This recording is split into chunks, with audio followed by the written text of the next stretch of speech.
Second chapter, text number 13, given by His Divine Grace A.C. Bhaktivedanta Swami Prabhupada, recorded in March 1966 at the Mishra Yoga Society, New York. Dehinasmin jatha dehi. Make it a little lower. Kaumana jovanam jara. Tatha dehantanam prapti dhira sattva namaya. This is 13th floor. You can open it. The Sanskrit word is Dehina asmin jatha dehi. Kaumaram jovanam jara. Tatha dehantanam prapti dhira sattva namaya. Yes. Just as boyhood, youth, and old age are attributed to the soul through this body, he is the soul to change another body. The wise man does not get deluded about this. Yes. Now, this wise man, the word, Sanskrit word, is dhira. Dhira means that one who is undisturbed in mind. And our disturbance of the mind is due to our ignorance. Suppose I want to go somewhere. Now I am in the station, and actually it so happened when I came to New York first from India, I was to be dispatched to Butler by the bus station. But I was a new man, I did not know the rules and regulations. Of course somebody was guiding me. Still, I was very much in disturbed condition, how to get on the bus, how to get the ticket, how all this. So, disturbance of mind is due to our ignorance. Yes, come in.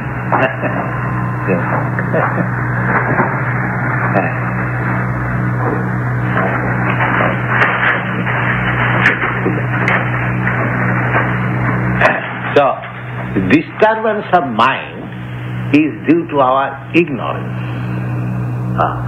So here, a very nice word. You can come in. All right. Here, a very nice word is used, dhira. Dhira. Dhira means undisturbed. Undisturbed. So, this we should carefully note that our mind in the material condition is always disturbed. Always disturbed. And this is due to our unfavorable condition. Because we are actually spirit in identity. And we have been put into material condition. We can very well experience, and we have. I got experience, and here is Captain Pandya. He has also experience. He may be more than experienced than me. When we pass through the sea on the ship, although we are on the sea quite safe, still when there is some storm, when there is some disturbance on the ocean, we also become very much disturbed. Because that situation is foreign to us. You see? We are not so much disturbed in the land as we are disturbed in the ocean. Because we know that our position in the ocean is not our natural condition. So, we should know that disturbance is due to our unnatural condition. Otherwise there is no question of disturbance. So, whole disturbance of mind, it is described in the Bhagavad Gita, Srimad Bhagavatam,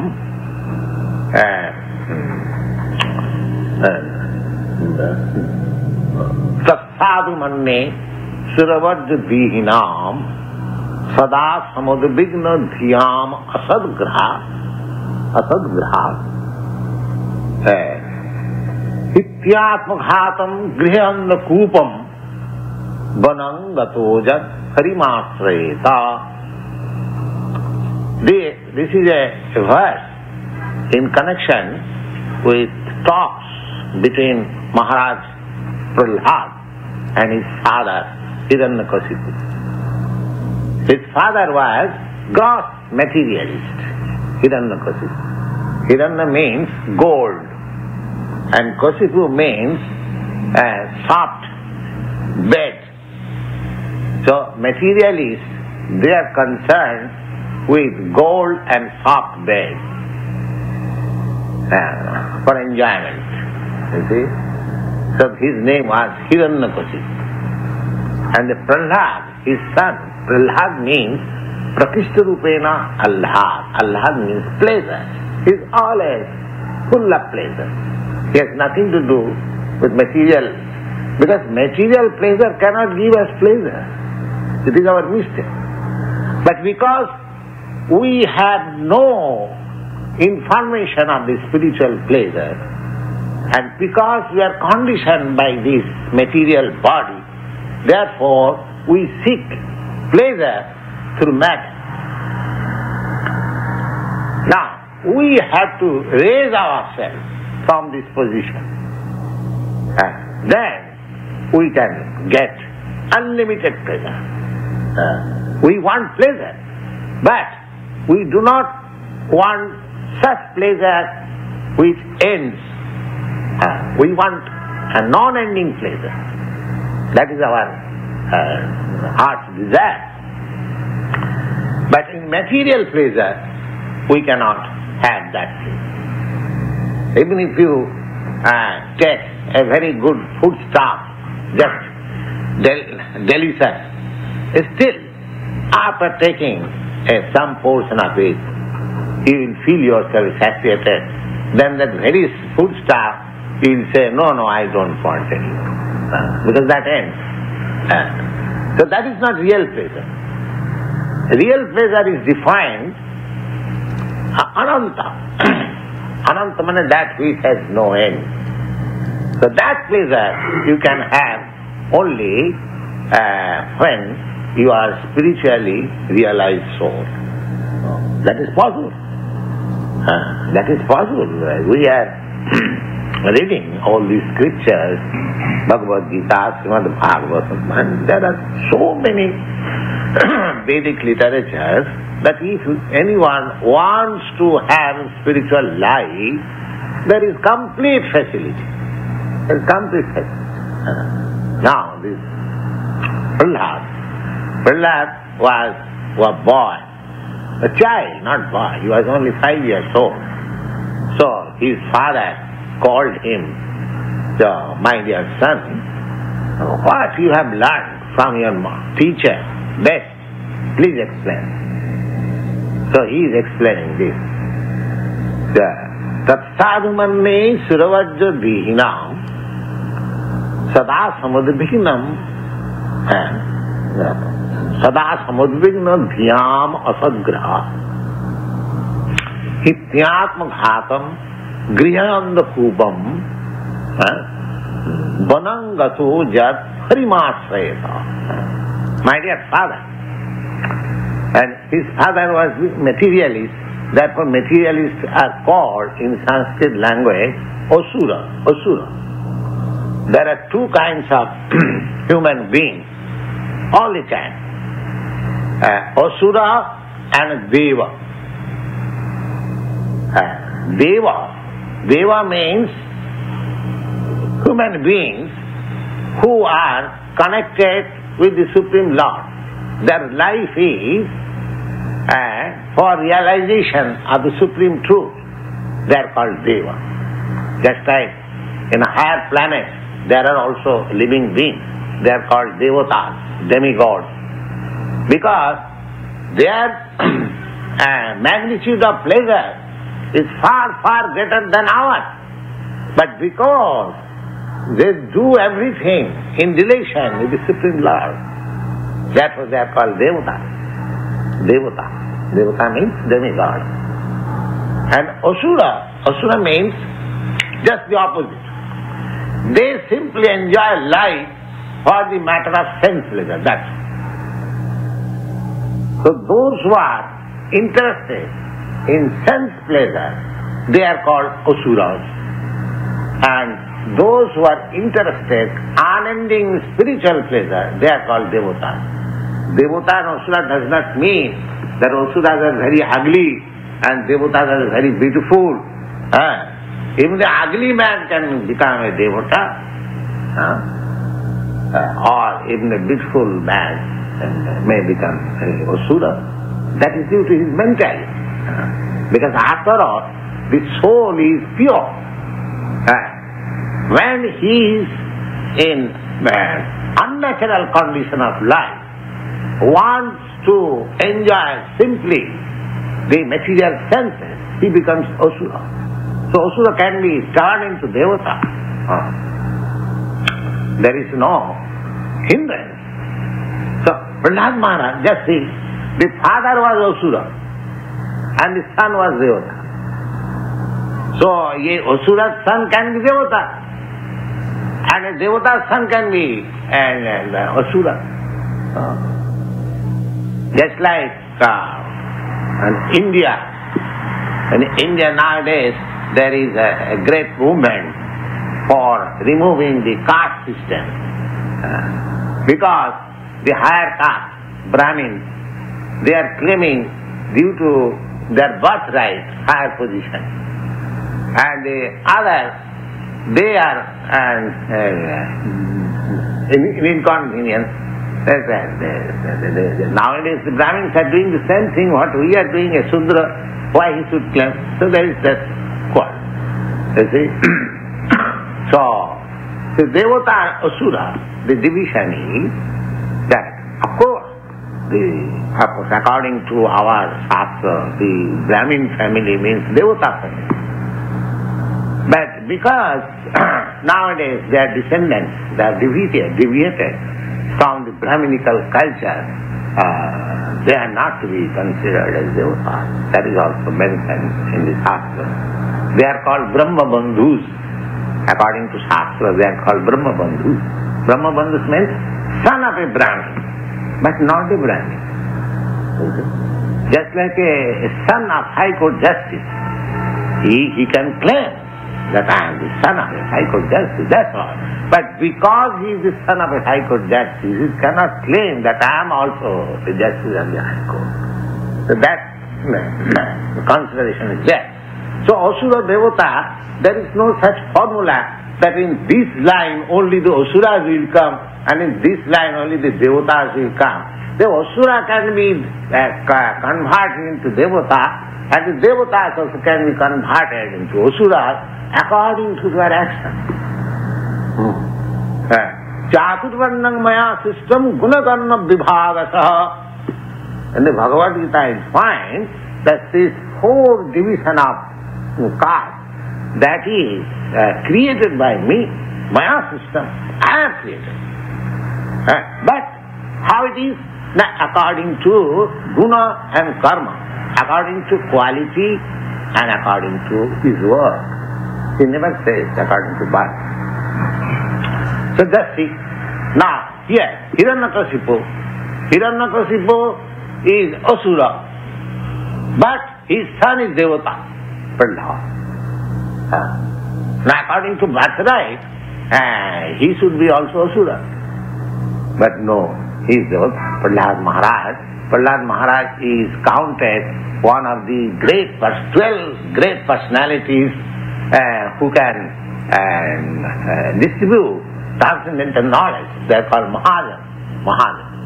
Now this Prahlad Maharaj, because he is Mahajan, he is statement should be accepted. So he is saying to his father, Asura Vajja, my dear father, you are the greatest of the Asuras. Asura Vajja, Vajja means greatest. So if his father,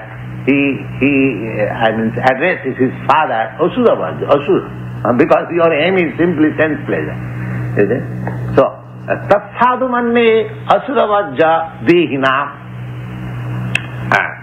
The father asked the son, what you have learned the best thing. So he is also saying, essentially, and before his father, the best thing. My dear father, for the dehina, here also the same thing, dehina. Dehina means yatha dehi. Dehina means the spiritual spark who has accepted this material body. This material body is foreign. That will be explained. Just like your coat and shirt is foreign to yourself. Similarly, this material body is foreign. So Dehina means one who has accepted this material body. So, we are accepted, but accepted means we have done something by which we have been forced to accept. Forced to accept. Just like if we are put into the prison house has got separate dress. So when you are put into the prison house, you have to keep aside your own household dress, and you have to take that particular dress. If you say, no, I cannot accept this dress, I am a gentleman, I have got costly dress, I shall put on that. No, you must. Force. Similarly, we living entities, we are forced to accept different kind of dress. There are 8,400,000 kinds of dresses like this body. And your body, my boy, you see, now we are here, several ladies and gentlemen, but you will find that nobody's body will be similar to the other's body. And God's arrangement is so nice that everyone has got his particular body according to his work. It is so nice arrangement. You will find millions of persons, and everyone will find different from the other. You won't find two similar persons. So Dehina, because there are different kinds of mentality. Not that all our mentality is one and the same. No. And the law of nature is so fine that according to the different kinds of mentality, they have got different kinds of bodies. So Dehina means. So Prahlad Maharaj says that Tathadu manne Suravajja Dehina. Dehina means of those who have accepted this material body. For them. And what is their condition? That Dehina Sada Samadvigna Dhyam. Dehina, one who has accepted this material body, his conditional life is always full of anxiety. Not that you are always in want. Even in your duty. Just like our captain's office is here, I have seen in this seat, he has got very serious duty. In the ocean, he is always consulting the chart and the latitude, longitude, which side the ship is going. And that is anxiety. Because so many lives, so many property is under his control. Any slight mistake would play havoc. We do not know. I was asking this captain, where you are going? But I do not know. I see simply vast of water. But he has got responsibility. He knows the thing. So any responsible officer, any responsible, your President Johnson, he is also full of anxiety. I am also full of anxiety. You are also full of anxiety. Even a small bird you will find. You give a small bird some grain, he will see like this. Is there any? Somebody is coming. Somebody is killing me. So full of anxiety. This is the condition. This is the condition. So you cannot be free from the anxiety. Dehina, Prahlad Maharaj says, Sada samadvigna dhyam, and why this anxiety? Na asadgrahat. Because he has accepted this temporary body. He is eternal. A living spirit is eternal, but he has been forced to accept this temporary body. This is my position. One should be conscious of his precarious position, that I am eternal, but I am encased in a temporary body which will not exist. However, I may try to make it youthful by so many arrangements. But no, the science cannot give you permanent life. Oh, that is not possible. You may, however, may be proud of your scientific advancement of knowledge, but Bhagavad Gita says that 4 things: Janma Mrityu Jara Vyadhi Dukkha Dosana Darsanam. My dear sir, however you may make advancement in scientific knowledge, you cannot stop birth, you cannot stop death, you cannot stop old age, neither you can stop diseases. So long we have got this body, so we must have anxiety. That is the law of nature. Now here it is said that, now let us finish that. Prahlad Maharaj says, Sada samidvagna dhyam.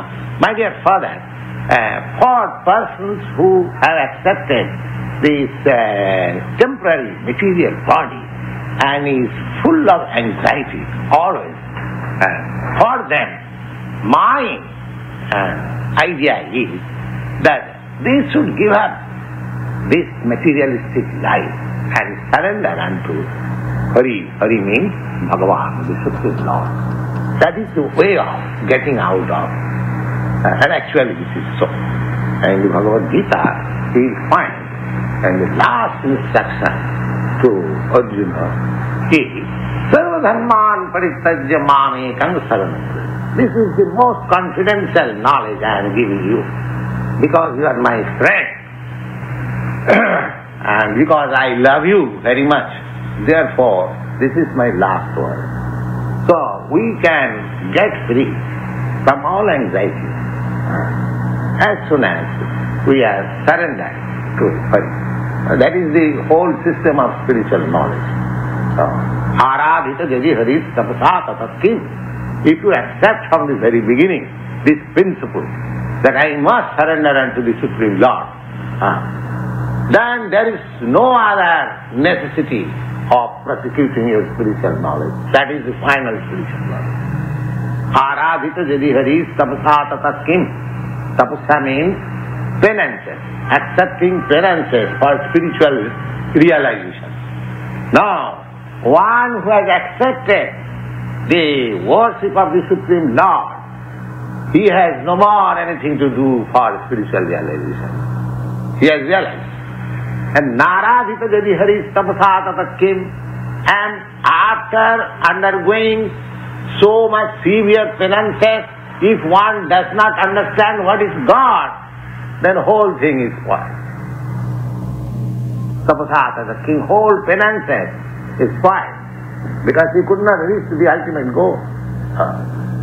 So aradhita jadi haris tapasa tatatkim, naradhita jadi haris tapasa tatatkim. Antad vahi jadi haris tapasa tatatkim. One who has achieved that knowledge, that he can see within himself and outside always the Supreme Lord, he has no more necessity of any penance. And after undergoing all sorts of penances, if I cannot realize that God is within me and God is without everywhere, then all my penances are spoiled. These are very nice. So here, Here it is said that dhira, dehinasmin jatha dehi kaumarajo mananjara,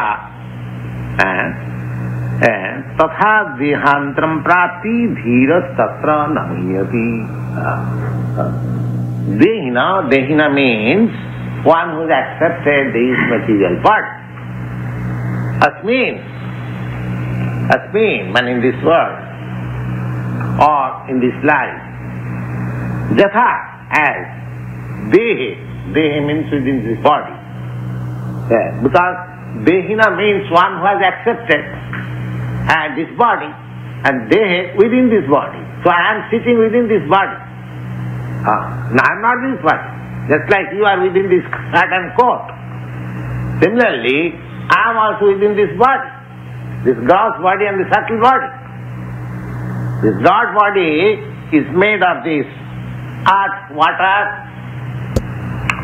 and fire, air, and ether. This is our whole material body. Now, in this earth, in this planet, earth is prominent. Anywhere, the body, material body is made of these 5 elements: earth, water, fire, air, and ether. These are the 5 ingredients. Just like this building, this whole building is made of earth, water, and fire. You have taken some earth and you have made bricks and burnt into the fire, and after mixing the earth with water, you make a shape of brick, and then you put into the fire, and then when it is strong enough, then you set it. That's like a big building. So it is nothing but a display of earth, water, and fire. Simple. That's all. Similarly, our body is also made in that way: earth, water, fire, air, and ether. Air is passing, we are breathing, you know, that air is always there. This outer skin is earth, and there is heat in the stomach. Without heat, you cannot digest anything, you see. As soon as the heat is diminished, your digesting power becomes bad. There are so many things. This is arrangement. Now, in this planet, we have got this body, which is where earth is very prominent. Similarly, in other planets, somewhere water is very prominent, somewhere fire is very prominent. In the sun planet, the body is there. There are also living entities, but their body is so made that it is fire. They can exist in the fire. They can exist in the fire. Similarly, Varuna Loka, the Venus, all these planets, they have got different types of body. Just like here you can experience that in the water, the aquatics, they have got a different type of body. For years and years together, there are aquatic animals, they are within the water, they are very comfortable. But the moment you drag it to the land, it dies. Similarly, you are very comfortable on the land, but the moment you are put into the water, you die. Because your bodily construction is different. Each body is the bodily construction different. The bird's bodily, the bird, heavy bird, it can fly. But God's made flying instrument. But your man-made instrument, it crashes, you see, because it is artificial. So, this is the arrangement. Every living being has got a particular type of body. And what is the nature of that body? But here, the matter is being explained that how we change our body. Because that is a difficult problem for us. Because we are engrossed with the idea of identifying this body with the soul. Now, the first ABCD of spiritual knowledge is to understand that I am not this body. Unless one is firmly convinced that I am not this body, he cannot make progress in the spiritual life. So the first lesson in the Bhagavad Gita is taken in that way. So here, the Dehi Nasmi, now Dehi, the soul. Soul, Dehi means soul, one who has accepted this body, material body, he is called Dehi. So Asmin, he is there, but his body is changing. His body is changing. Now, our body was formed in the womb of my mother. That is also described in the Srimad Bhagavad, the physiology of this body. It is said that according to our karma, we are put through the seminar of the father, injected into the womb of the mother. And the father's secretion and the mother's secretion, that is emulsified and takes the form of a pea, and that pea gradually develops. In 3 months there are holes, 9 holes, the eyes, ears, nose, and the just like we have got 9 holes. And in 7 months the whole body is complete. Then the child gets consciousness, and 10 months it is just ready to come out. So by year, the same year, forces the child to come out, and the mother's connection, because so long a child remains with the womb of the mother, she takes through the mother. So there is intestinal connection between the child and the mother.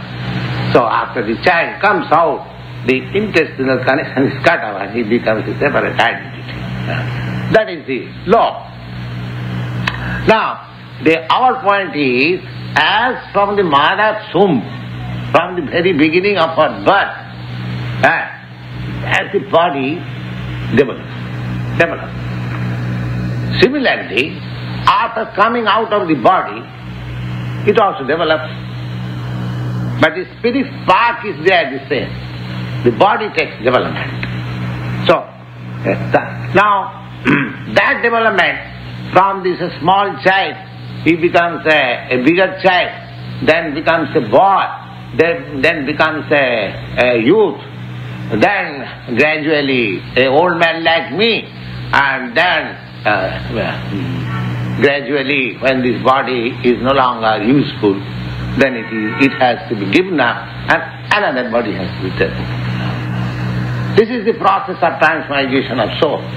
I think there is no difficulty to understand this simple process.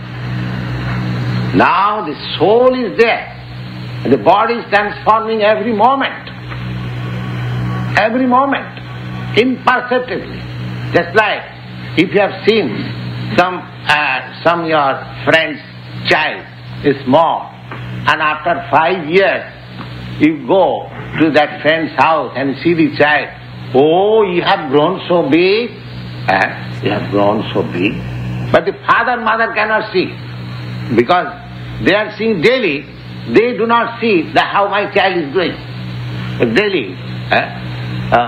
But a man who comes all of a sudden after 5 years, he says, oh, the child is grown up. So imperceptibly, we are changing our body every moment. Every moment. And that is also medical science. That we are changing our blood corpuscles every moment. You see? Similarly, what is the difficulty to understand that the soul transmigrates from one body to another? It is very nicely explained here. As the owner of the body is there within the body, but the body is changing one after another. Dehinasmin jathadehi, Komara Juvana. Yes, 2 examples are given. Komarang means the age up to 15 years. The age after 15 years, that is called Komar. And from 16 years, so upward, so up to 40 years, one is youth. And then after 40 years, one becomes old. This is the process of this body. But it will be later on explained. The spirit soul within this body, that is not changing. The body is changing. The dehinasmin jatha dehi komara juvanam jara tatha dihantram prati dhira sattva. Dhira means the man who is out of ignorance. Dhira sattva. Dhira means, we began first explain, dhira means one who is out of ignorance. That means. So one who knows the process of the body changing every moment, then why he should lament when this body is left and another body stays? Suppose if I throw away this covering of my body and take another covering, then what is their lamentation? What is the cause of lamentation? And one should be rather glad that the old garment is thrown away and one new garment is taken up. So this question, because Arjuna was disturbed that how can I fight with my grandfather?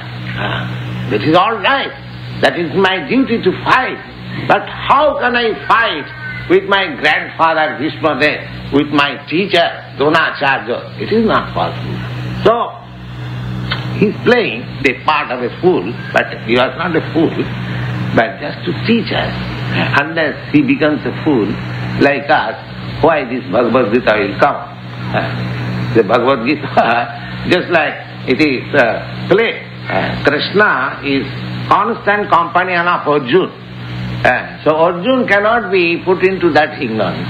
It is for our benefit that by the will of the Lord Krishna, Arjuna is put into that sort of ignorance.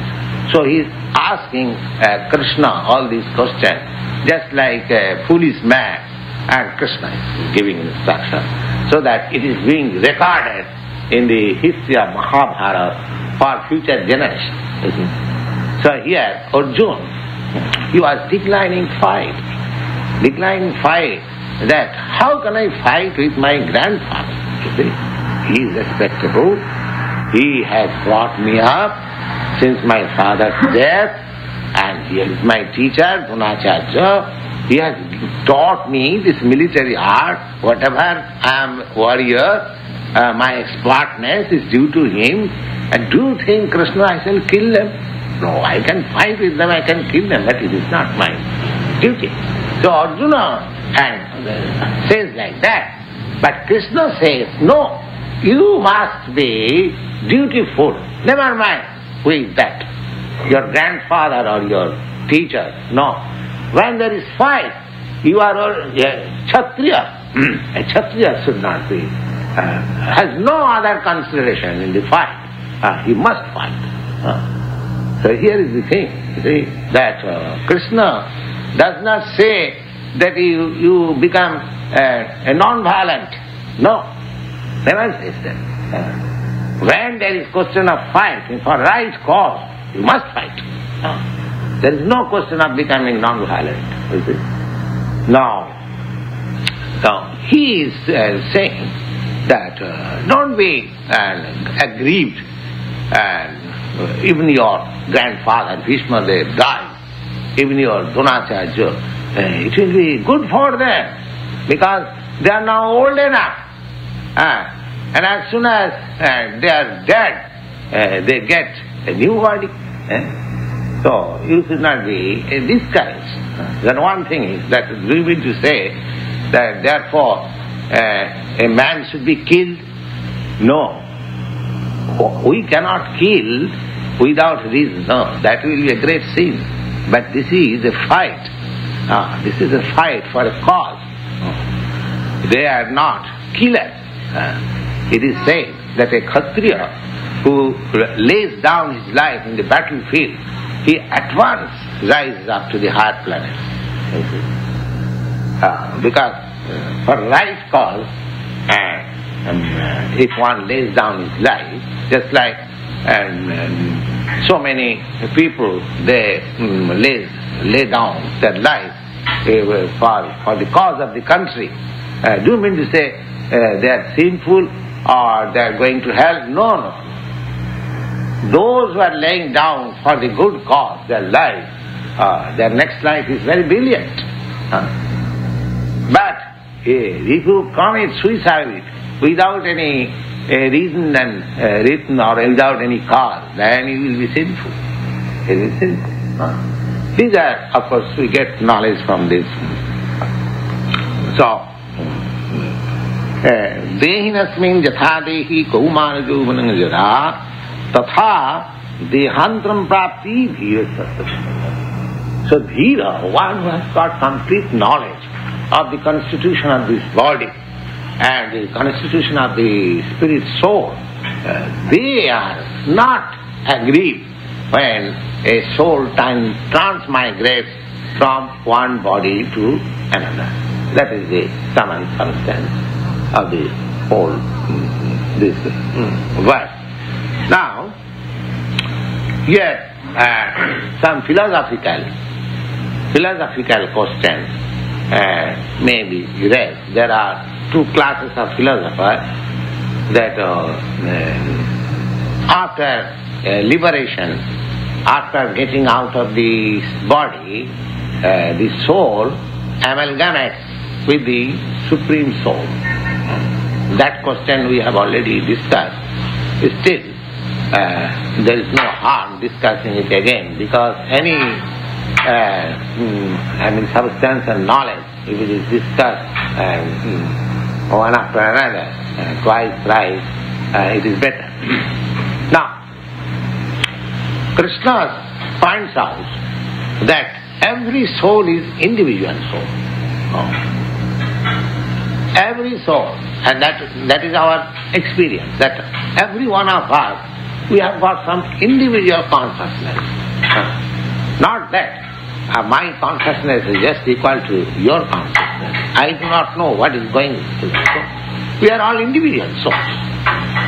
But according to Mayavadi philosophers, they say, just like the sky, the ether is everywhere, within your body and within mine and within everyone, that the ether has taken a form due to this particular body, but when the body is vanquished, the ether amalgamates with the greater ether. This is called Ghatakas Patakas. Ghatakas Patakas means Akas is here. Now, Akas means ether. Ether is here. Now, that ether, now this body. Now, this body, there is also ether. Now, as soon as this body is destroyed, it is burned, or it is in another way destroyed, that this ether within my body becomes amalgamated with the greater ether. So, this sort of assertion is not accepted in the Bhagavad Gita. Because the first reason is that ether is a material thing. Ether is a material thing. And the soul is spirit. We'll have in a later slokas that soul cannot be cut. Soul cannot be cut into pieces. The spirit cannot be achidriyam adajayam. We'll get those slokas. Soul is never can be cut into pieces. You see? Just like here is a paper. I can tear this paper into pieces, but it is not possible for the soul. Then it loses its eternity or its stability. You see? So we cannot compare ether with soul, because they are two different subject matter. You see? Analogy, now those who are present here, those who have knowledge of logic, analogy is possible when the two things are when there are greatest number of similarities of two things, then there can be analogy. Otherwise there is no question of analogy. Just like if I say, oh, this lady's face is just like the moon. Now, there must be some similarity in this face and the moon. As the moon is bright and very beautiful look at, therefore this face must be very beautiful and very bright. And if the face is ugly, how can I compare with this moon? So, whenever we make some analogy, there must be points, greater number of points of similarity. Now here, ether is a material thing and soul is spiritual thing, so there is no similarity at all. At all. And besides that, so a soul, the individual soul is different from the very beginning. Nitya Sasvatuyam. In later verses we come to understand. The Lord says that these individual souls, they are my parts and parcels. Mamaivansa Jiva Bhuta. Jiva Bhuta, these living entities, they are my parts and parcels. How it is that? And I can give you a very good example. Just like the sun and the sun ray. What is the sun ray? If you analyze physically, you will find small molecules of raising atoms, shining atoms. This is material, you see. The sun ray is nothing but combination of shining atoms. It is not an homogeneous thing. Anything you take, you are artist, you take a point, any color, any photograph, if you analyze it with a microscope or magnifying glass, you'll find so many spots, is it not? You are also artist. So, in God's nature, there is nothing homogeneous. There is nothing homogeneous. All molecules, atoms, particles, even in the matter. So similarly, we living entities, we are also spiritual atoms. We are spiritual atoms. And our magnitude also has been assayed in the Shastra. That magnitude is stated in the Purana, that Kesagra Satobhagasya Satodha Kalpitasya Cha. Kesagra, your hair, I have no long hair you have got. Now you can see the point of the hair. Kesa Agra. Agra means the point of the hair. Kesagra Satobhagasya. Now if the point of the hair is divided into 100. That is imaginable. That's not imaginable by you. How the point of the hair can be divided into 100. Kesagra Satobhagasya. Now take one part of that division and again divide into 100. This is beyond your experience, beyond your power. By arithmetic calculation, the mathematicians say that the point has no length and breadth. Oh, this is a disappointment, because he cannot measure the length and breadth of the point, therefore he says like that. But point has length and breadth.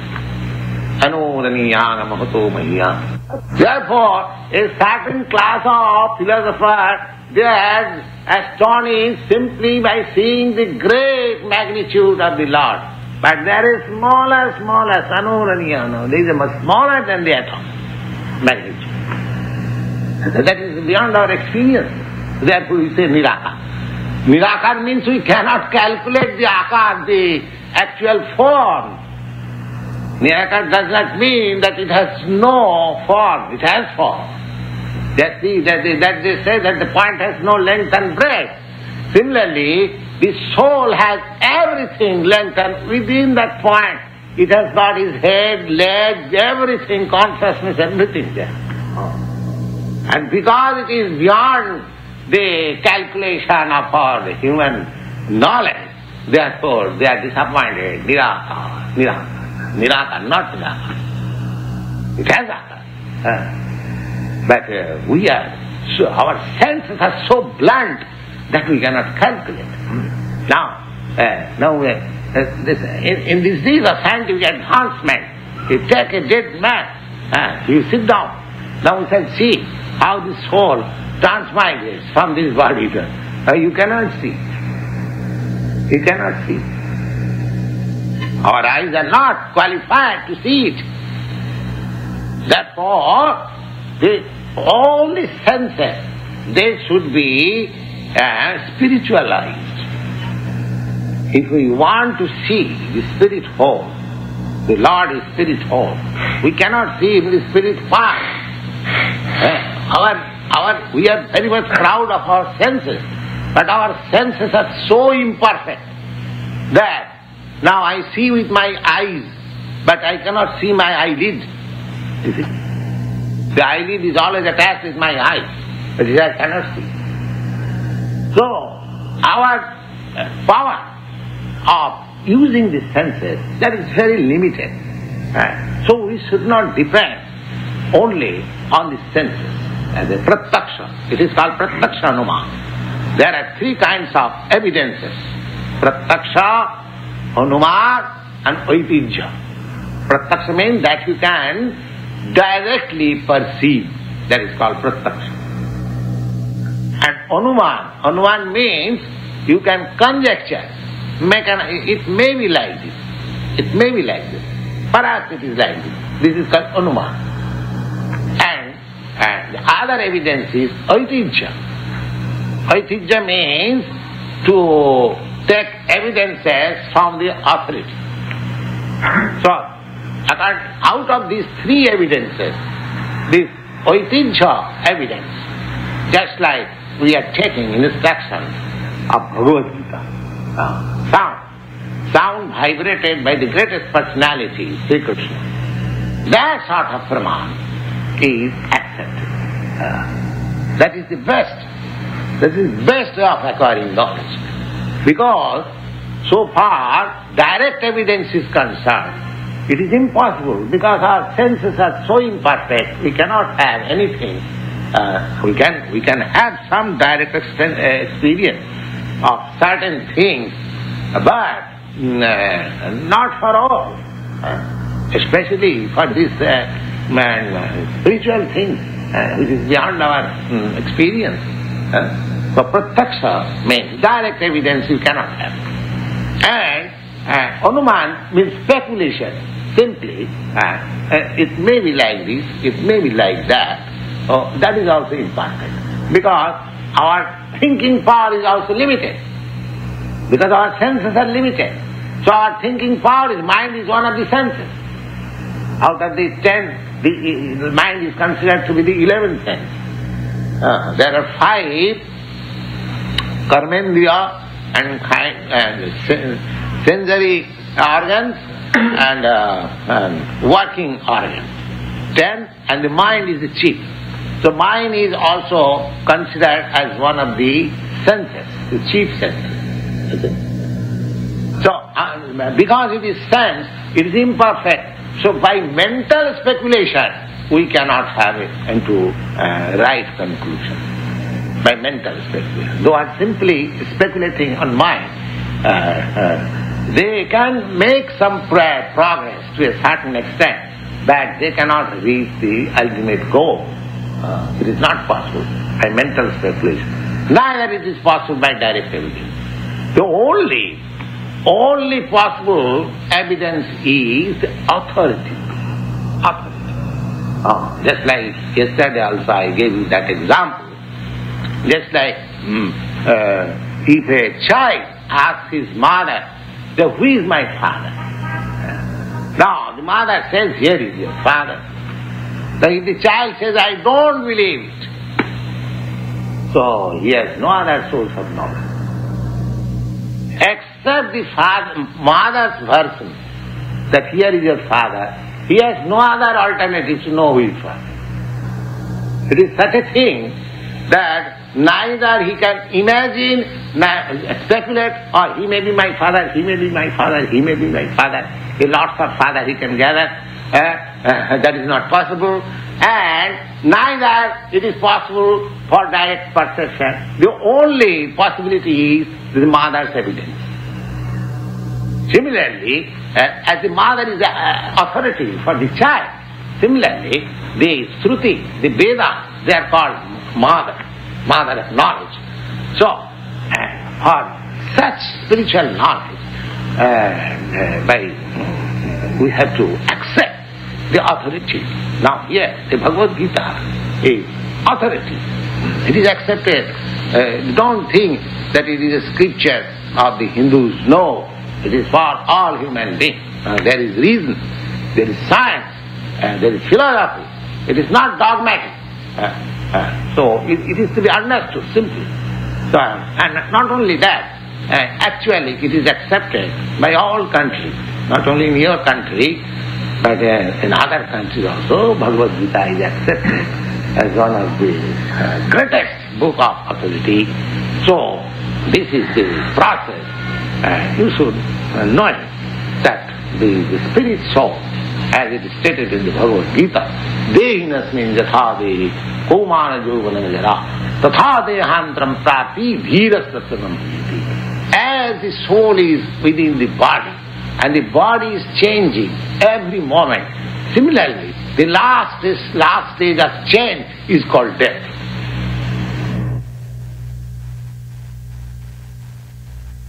And our death condition is for 7 months only. As soon as I leave this body, at once I am injected into other mother's body according to my karma. I may be injected to a queen's body. I may be injected to a dog mother. You see, this is due to my karma. You see, the father is present there, the dog father is present there, the king's father is present there, the Devata father is present there. There is no scarcity of father, but it will depend on my karma, which kind of father I shall take. I shall take shelter. So these things have to be accepted from the authoritative scriptures like Srimad Bhagavad Gita, Srimad Bhagavatam. And then it will be possible for us to understand the things as they are. There is no question of sectarianism. There's no question of this ism or that ism. It is a question of pure knowledge. Thank you very much. Well, this again, another amazing lecture. And Prabhupada covered many, many points. And we'll quickly go over it. We didn't even finish the review of yesterday, but you can see this is the next lecture after yesterday. You can see how it's following. Yesterday's lecture and the day before, he established the authority of Bhagavad Gita and of Krishna. And he began to explain what's called epistemology, the science of how you know if something is true or false, by explaining the difference between a conditioned soul and a perfect soul. So the conditioned soul has 4 fundamental defects.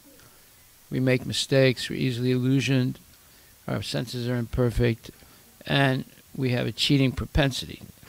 But a liberated person or soul does not have these 4 defects. Therefore, we should only accept knowledge from a liberated person. Well, in the case of Krishna, he's the original person who was never conditioned at any time. So he is the supreme liberated person amongst all liberated persons, or the supreme eternal amongst all eternal persons. So he's the highest authority. His Bhagavad Gita is, as Prabhupada said in the end, it's science and philosophy, and because it's given by Krishna, there's no mistake in it. There's no imperfection in it. So today, the verse 213 is all about Dhira, a person who is not disturbed in mind. And he says,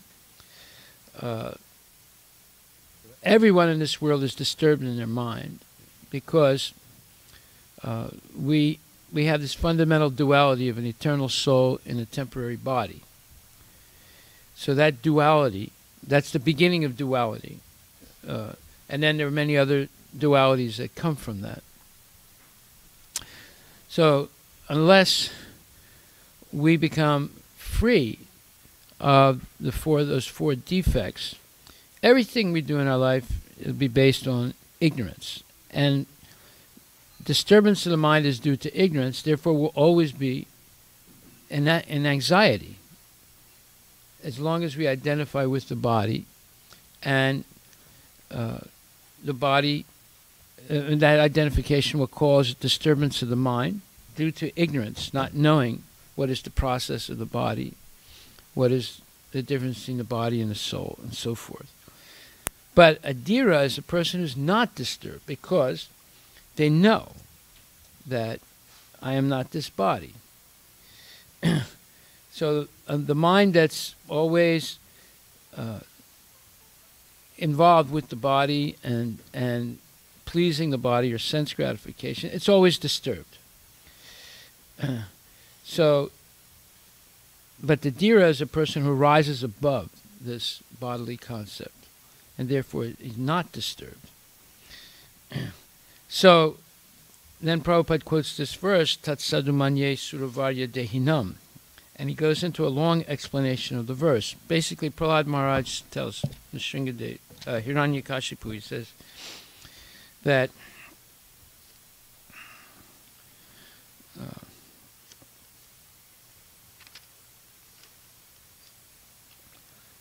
O best of the Asuras. So that's very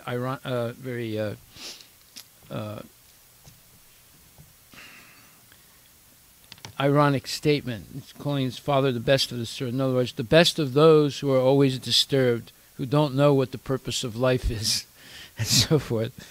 So he said, King of the demons, as far as I have learned from my spiritual master, any person who has accepted a temporary body and temporary household life is certainly embarrassed by anxiety because of having fallen into a dark well where there is no water but only suffering. One should give up this position and go to the forest or the vana, meaning Vrindavan. More clearly, one should go to Vrindavana, where only Krishna consciousness is prevalent, and should thus take shelter of the Supreme Personality of Godhead. So, Prabhupada begins his explanation of this verse, but in the process he explains so many things that show you how he's actually a Mahajan himself. He's an expert in not only Sanskrit, but the understanding of the Sanskrit. So he explains the context that Prahlad Maharaj is speaking to his father. His father asks Prahlad, what have you learned? But his father, his name is Hiranyakashipu. It means one who is interested in gold and a soft bed, or in other words, interested in money and sex. And Prahlad means Prakrishta Rupena Alada. It means Alada, he takes full pleasure. That has nothing to do with matter, because material pleasure cannot give us pleasure. It is our mistake. But because we have no information of the spiritual pleasure, and because we are conditioned by this material body, therefore we seek pleasure through matter. Now we have to raise ourselves from this position. Then we can get unlimited pleasure. We want pleasure, but we do not want such pleasure which ends. We want unending pleasure. That is our heart's desire. But in material pleasure, we cannot have that bliss. Even if you take a very good foodstuff, just so delicious, still after taking some portion of it, you will feel yourself satiated.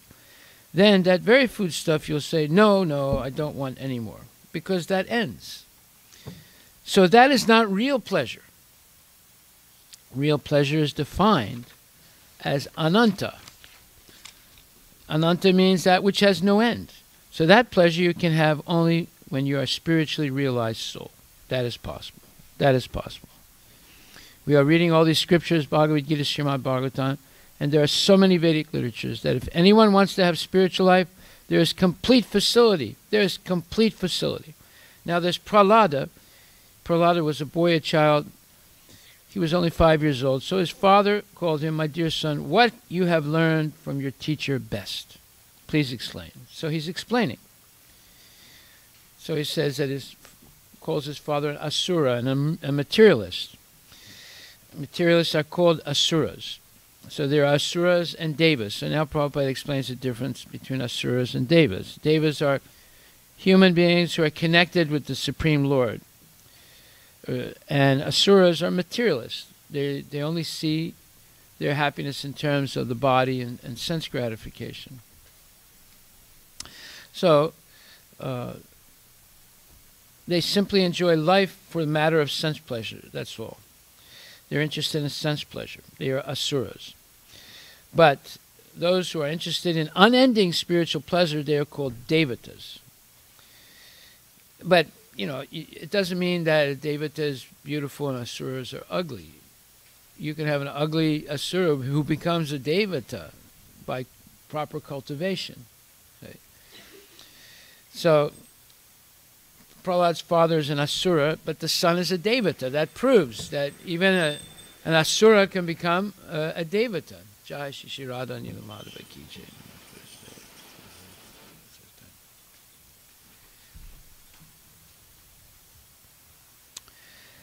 And then Prabhupada gives us some modern history. He says, look, there's a great agitation going on in India between the lower classes and the higher Brahminical class. Why? They're saying, well, your kids, they're talking about Brahmins, your kids are going to college and studying IT and all these things. That's our job. But they have an advantage on us. You know, because they're not Brahmins anymore. The Brahmins don't study IT. The Brahmins study, you know, Vedic scriptures. They're acting like us. They're going out and they're going to get a job and work in some company and work for someone. That's not a Brahmin. Brahmins are independent and they cultivate knowledge. So they're saying they have an unfair advantage over us. They're trying to take our jobs away from us. You see?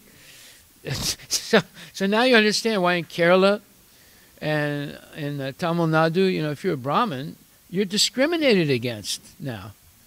Because, why? Because the Brahmins are not acting like Brahmins, that's why. And the Sudras are pointing it out. So they're taking our jobs. They have an unfair advantage over us because they're born in these families where they develop good intelligence, they're endowed with good intelligence, but they're using their intelligence to take our jobs. Therefore, the government has passed laws and favoring the Sudras over the Brahmana kids, you see. But you can understand why. Their reasoning is correct. These are not real Brahmanas. And they have an unfair advantage over us because they have highly trained intelligence, right?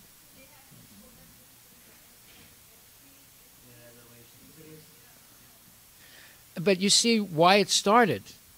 Because the Brahmin kids are not acting like Brahmins. They're not interested in following the Brahminical standard of studying scriptures and being spiritual, you know, gurus.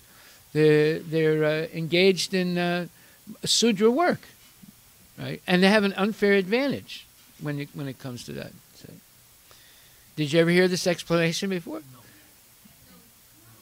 No. You say it's this brilliant explanation. Yeah. You see Prabhupada is not just teaching you know, spiritual thing. He's showing how there's deviation going on in India, and it's causing this social upheaval, and then the government gets involved in it, and then whatever laws they pass, those are unfair also, you know. But actually, you see, it gets complicated when people don't do the right thing.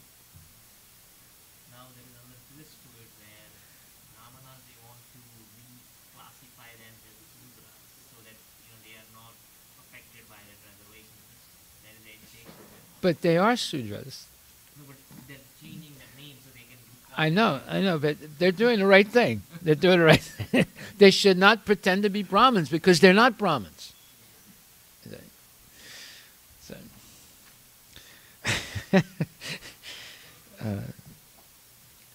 So Prabhupada says, so Asura Devata, there's no such formula that in this line only Asuras will come and in this line only Devatas will come. He said Asura can become Devata, and Devata can become Asura. Because Chaturvanya Maya Shristam Guna Karma Vibhagasaha. Krishna explains it's based on guna and karma. It's not based on birth. So the son of a Brahmana can be an Asura. Right? And the son of an Asura can become a Brahmana. And he says, the key phrase here, he says, it's all based on mentality. What's going on up here? Right?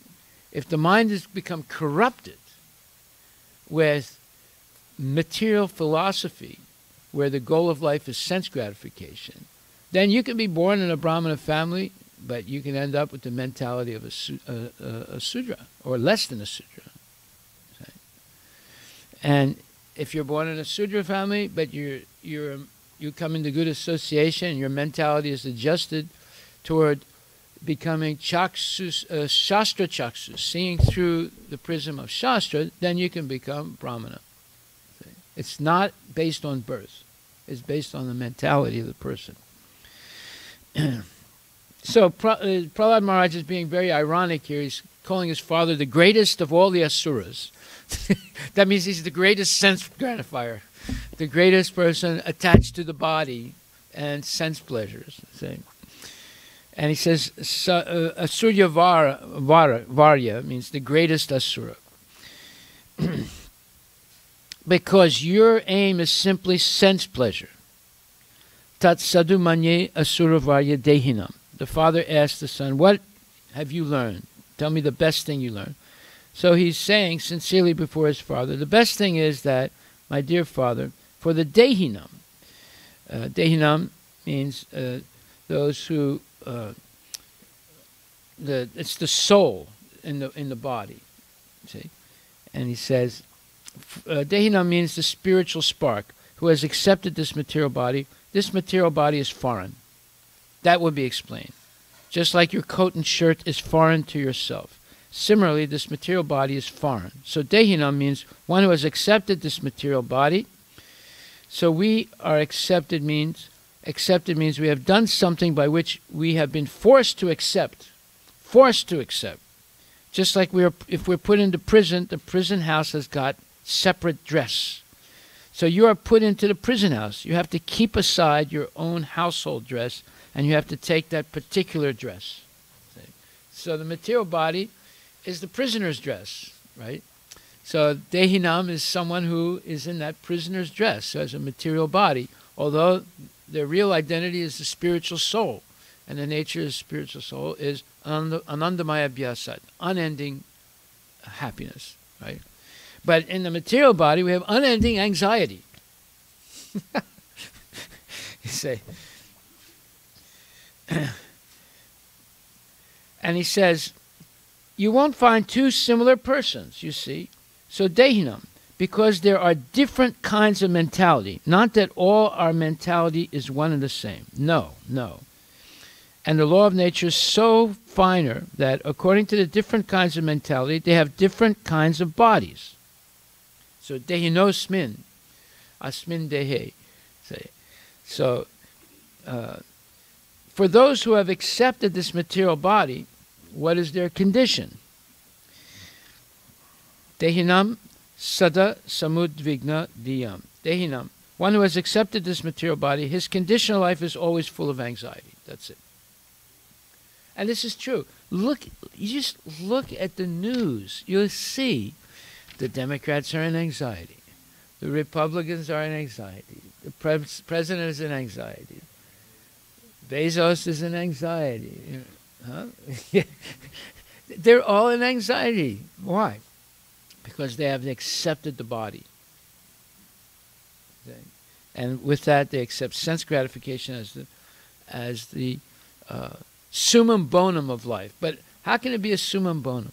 Just like people engage in all kinds of sense gratification, and then they say, well, how about some more? I say, no, not now. I'm a little tired, you know. Let's wait a little bit, you know. Maybe I'll rest up a little bit, you know. Yeah, so that is not sense pleasure. It's just like a man goes to Payless Shoes and buys was looking for a certain model of a shoe. So in Payless, they put, size 8.5, size 9, size 9.5, size 10. You've been in Payless shoes? Yeah, right. And in each size, they have the same models, but different sizes, right? So this man went, and he's like a 9.5. But the 9.5 was out of that model. But 8.5, the model was there. So he tried the 8.5 one. It was a little tight, But because he was so attached, that model, he bought it anyway. He puts those shoes on. He wanted to use it right away. He didn't, he put the old shoes in the box, and he put on the new shoes. And all day long, he had those shoes on. And by the end of the day, he had a headache. And his feet were aching, because they're pinched together. So he goes home, and the first thing he does is takes the shoe off, and he says, that's so good. Now, is it good? He's calling good the relief of pain. It's not actually good, you see. So this material pleasure is actually suffering. It's not actually pleasure, because it causes anxiety. See? So, therefore, he says, you're President Johnson. He's also full of anxiety. I am also full of anxiety. You are full of anxiety. Even a small bird, you'll find. You give a small bird some grains, you'll see this. Is there an enemy? Somebody's coming. Somebody's going to kill me. The bird is full of anxiety. You've seen, yeah, I've seen it too. They're turning their head like this, they peck, and then they look back and forth. They've done more than they... Yes, they're in anxiety. So this is the condition. So you cannot be free from anxiety if you're a Dehinam. Today? Yeah. All the parents, the school was locked down. All the parents were in anxiety.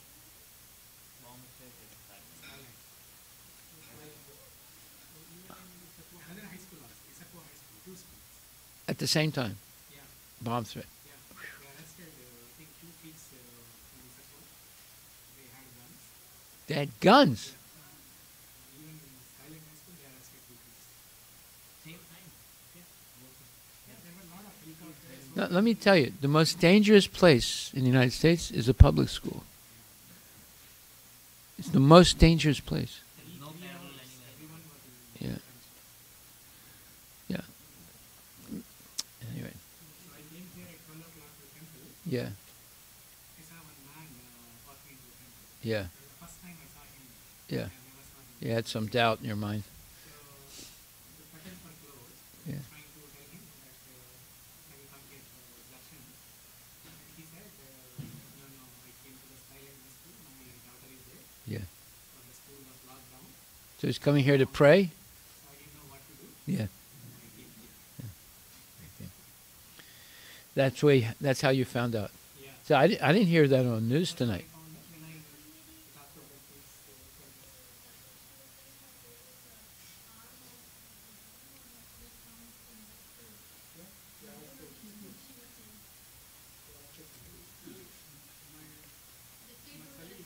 Son was there in Issaquah High School. So they got me and said that there were 2 kids in the bathroom. They were talking that they had a gun, they were going to kill people. And there was some clicking noise and all those things. So somebody overcharged and actually put the gun out.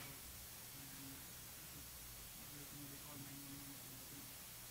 See, the kids got away that time, but probably they got them away. But what happened is two totally different. I know how is it related? There's no idea. There's something happening here too. So somebody door on the boys' bathroom, big door. I'm going to see you on at 12 noon today. And somebody sent me a picture actually. One of the parents. Yeah. They got a Picture.